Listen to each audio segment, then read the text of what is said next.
Now, please read from 16 to 20. Please read. Okay, sir. What is foreign exchange reserves?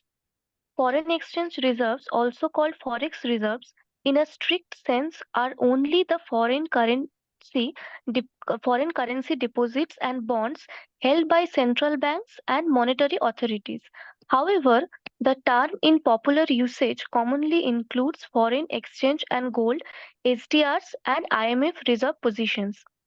Which is the Uh, central bank of our country? Tell me. Reserve Bank of India. Good.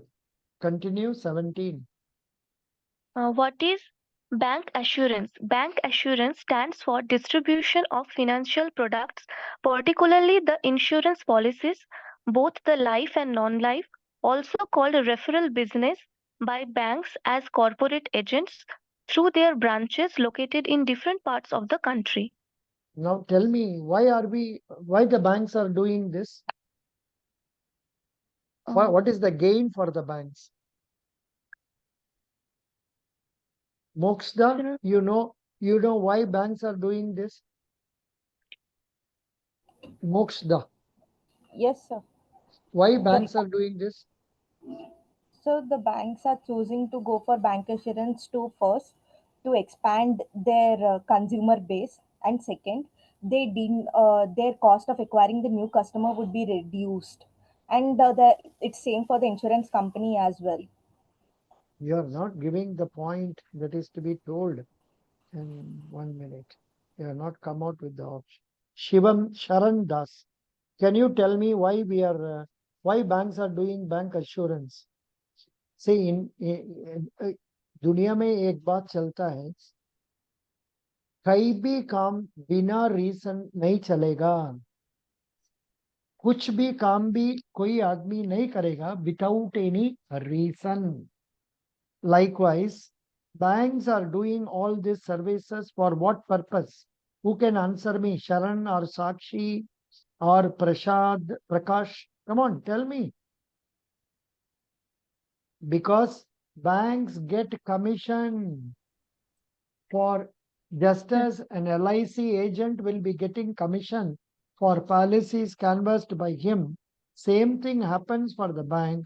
When the bank canvasses an insurance policy, the insurance company will pay commission, which is a sizable amount, and it will increase the income of the bank. Okay, very good. Please go to question number 18. yes, sir. What is money laundering? Money laundering is the process of concealing the source of obtained money.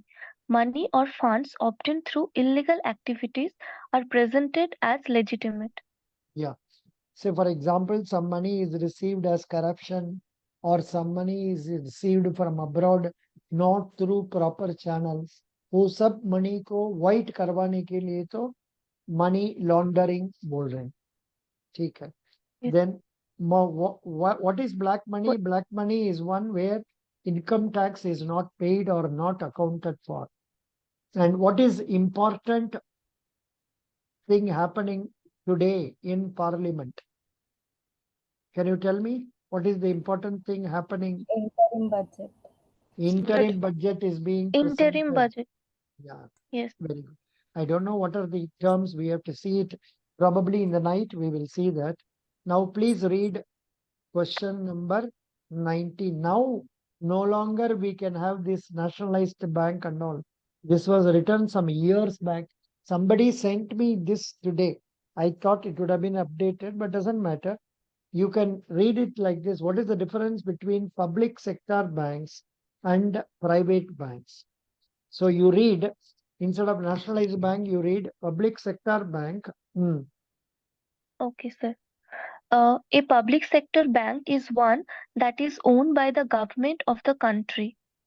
Since the people decide who the government is, they are also referred to as public sector banks.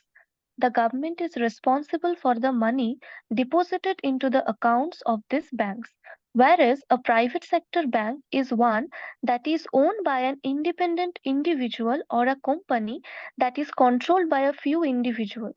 In short, the bank is owned by someone else and they run the bank. The person owning or running the bank is responsible for the money deposited into the accounts of these banks. Yeah, here it is stated government is responsible. No doubt they are responsible. So far, no situation has come where a public sector bank has gone into liquidation. Supposing that bank goes into liquidation, then we will get only 5 lakhs per the person from DICGC. But aisa nahi hoga because the government doesn't want its name to be spoiled. Now go to question number 20. What are non-performing assets? A classification used by financial institutions that refer to loans that are in jeopardy of default. Once the borrower has failed to make interest or principal payments for 90 days, the loan is considered to be a non-performing asset, also known as non-performing loan. Yeah, thank you. See, actually, when a bank gives loan, why a bank is giving loan? In order to get interest. So that Yes. why bank is interested in interest? That is the source of income that will make it to earn profit. Because bank has got obligation in the form of say it has to repay the deposit, give interest on the deposit.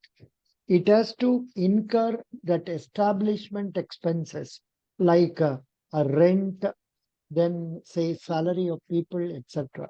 In order to cover all that, after covering all that, the bank should make a profit.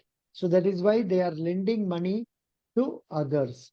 And when such a money is lent, if it is repaid properly, loans are received properly, then interest is also received properly. Such an account is known as standard asset. That is such an account is known as standard assets. But when an account has not been operated properly, that it is overdue for more than 90 days and above, it is called non-performing asset. Initially, it is called substandard account. Please note down substandard account. The account will continue in the category of substandard for about a year, 1 year. After that, it will be transferred to another account known as doubtful assets. And it will stay there up to 3 years from the date it become NPA. Thereafter, it will be transferred to loss assets. Now, you may be interested in knowing why are we interested in all these classification. It's because once an account is classified as NPA, that it becomes substandard asset, the bank cannot take the interest debited in that account to its income account. It has to be kept in a suspense account. And on the contrary, the moment the account has come to substandard, bank has to provide, that is, it has to debit its expenditure to an extent of 25% of the advance that has become substandard this year, if it is an unsecured advance. And if it is a secured advance, bank has to provide 15% of the amount to the debit of its expenditure. So now look what is happening. 100 crore has become NPA or substandard this year. So for this year, we will not be able to take 10% of that 10 crores to our income account. Not only that, because this 100 crore has become, say, a NPA, and assuming all of that is unsecured advance, we have to provide 25 crore. We have to debit our expenditure 25 crore this year. So that means our bank profit will now come down by 25 plus 10, 35 crores this year. Why they are doing like this? They don't want to provide 100% once the account becomes loss assets.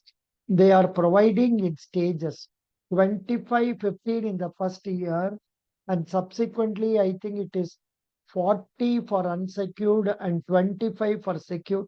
I don't remember exactly that, like that it will go. So that is the process known as provision. Here, one interesting question is asked in interviews. What is gross NPA? What is net NPA? Gross NPA is the amount that has become NPA out of the total advances. Then subtract provisions from that, that will give you net NPA. They will not ask this. They will ask, what is the gross NPA percentage of our bank or net NPA percentage of our bank, because it is told in the financial results of the bank. Gross NPA percentage means total gross NPA advances divided by total advances of the bank into 100. That is gross NPA percentage.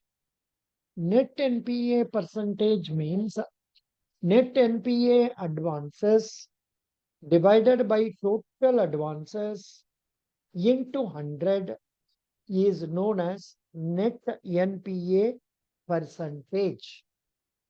So this is what I think you might have seen in some banks. For example, in the case of Federal Bank and all, it is 2.29 and 0.69. Anybody, but nobody is from State Bank, because State Bank interview is over.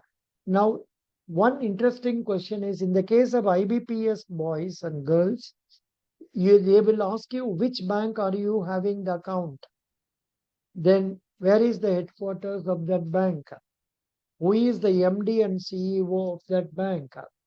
Then what is the, by chance they will ask, do you know what is the GNPA percentage of that bank? NNPA percentage of that bank? So you have to know by going through the website of the bank, and they would have given the balance sheet figure as on 30th September. I think 31/12 has not come. By the time you go for the interview, 31/12 figures also will be available. You can see from there. They won't ask very deeply what is the profit of the bank, what is the total deposit of the bank. Such things they won't ask. But in the case of Federal Bank, they do ask, because it is only one bank. So you have to know about that very clearly. In the case of IBPS, you don't know which bank it is. They can ask you details about your bank or your first preference bank. I think you people would have given first preference. What is the first preference given by Arunima? Sir, it was Canara Bank. It was, it is. It is Canara Bank. Yeah. Asta Singh, what is your first preference? Sir, Canara Bank. Oh, good. Then Malla Moksha, you are going for some other things. You are going for what? NABFID. Can you please tell us something about that? What is that? So, NAPFID is one of the organization categorized under All India Financial Institution. It is the newest organization and is the fifth uh, all AIFI. It has been established to support for the long term financial lending in the nation for such as infrastructure projects, PPP models, and to line up with the pipeline projects and Sagarmala road projects and all, so that this particular organization help the Indian economy to be developed in all aspects. Who is the chairman of that bank?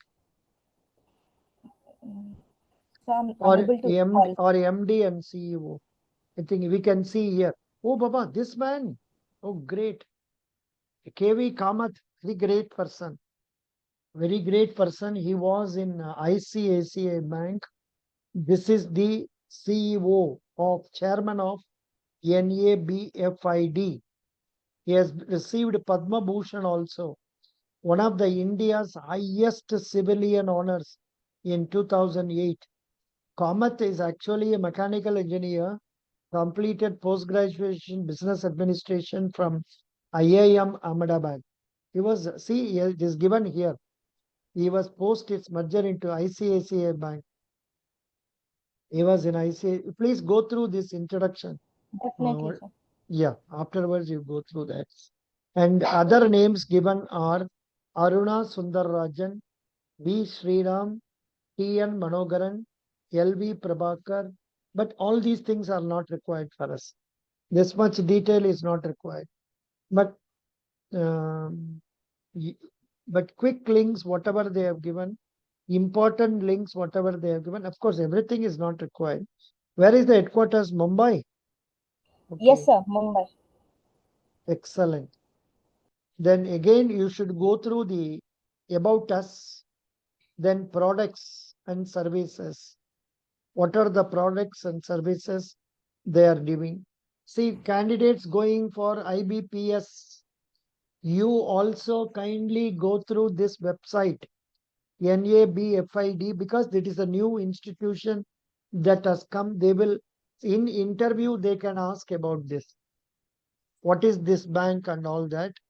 They can ask you what is NHB, what is SIDB, what is PFRDAI.